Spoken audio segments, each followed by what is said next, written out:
When social-emotional learning is successfully integrated school-wide, student perspectives and experiences shape daily school life. Staff engage students as leaders, problem solvers, and decision makers.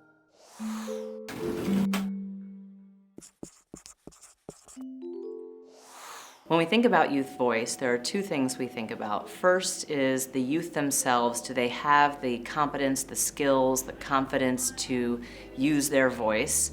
And secondly, are the adults in that space creating opportunities for the youth to be heard?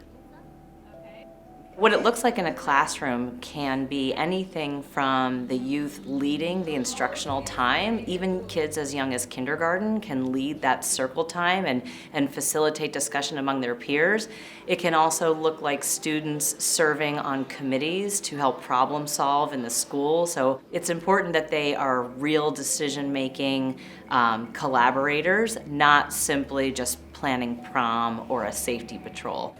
Principal Mark Ingoglia of Facing History New Tech High School in Cleveland tackles youth voice and engagement by first creating a safe environment. He passionately believes when there's underlying trust, students feel more comfortable using their voice to advocate for change. In our 10th grade year, we had this class where it was like a conjoined class, and the students didn't like what was going on with the conjoined class, so we actually we had a protest. Like the 10th graders, we all walked out of class, and then they fixed it. 11th grade year, we had separate classes for last week protested for. So yeah, they listened to what we said and it mattered for them. If they feel safe to say it, they will say it. If they don't trust us, they're not going to say it. But again, I think that's something that we've started here at Facing History New Tech since day one. Where kids, we're going to have a voice in what they do. The artwork around the building, it's theirs. I almost never say no. The kids are like, can I do this? Sure. If it's going to make our place a better space, absolutely. To help create a climate of trust, Mr. E, as he's called, has implemented peer mentoring programs, which empower students to take charge of their learning and growth. With my peers, I have this group called Link Crew, which I'm in. It's where select juniors and seniors are in a class and we mentor the freshmen. They come to us about work, life, how the teachers are treating them, and we just help them through it. Because of the strong relationships Mr. E has forged, the students felt comfortable using their voice to bring change to their school. When they started here, the food in the cafeteria, because we share with an elementary school, they were not getting the normal high school portions. So I reached out to the people I needed to reach out to, and I kind of got a company line. And the kids said nothing changed, and I said, well, I think it's time for you guys to reach out. The students took their concerns all the way to the district superintendent. They reached out to Eric Gordon. He spent a day at lunch with them, and within a few weeks they had different things. So they were empowered to see that piece.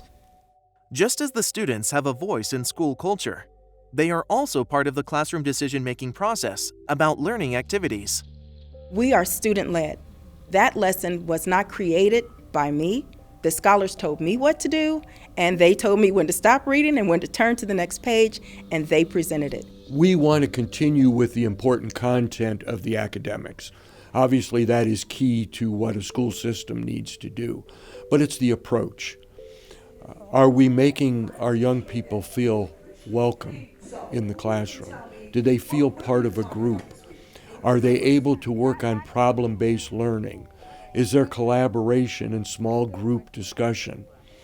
Student voice is extremely important in this process. So we want the very important content, but at the same time, the how we get it across is extremely important. Are we including all of our young people in our decision making? Elmira Principal Jim Green is data-driven. He sends out surveys to all the students so he and his staff know exactly where some adjustments might need to be made. The students' voices must be heard because they're going to let us know what supports they need. They're going to let us know saying, hey, we really enjoy this, we don't enjoy that. We have a survey, it's called the Conditions for Learning Survey. It lets us know where the children are, how they're feeling. Do they feel safe? Do they feel challenged at school? How are their relationships at school with adults, with their peers? And from the surveys, we're able to see where we're going. Like, are we moving in the right direction or a negative direction? High school students are supported at the district level by a program that brings together students from different schools. We have our student advisory committee, and we bring anywhere from 430 to 450 high school students together 4 times a year for this activity.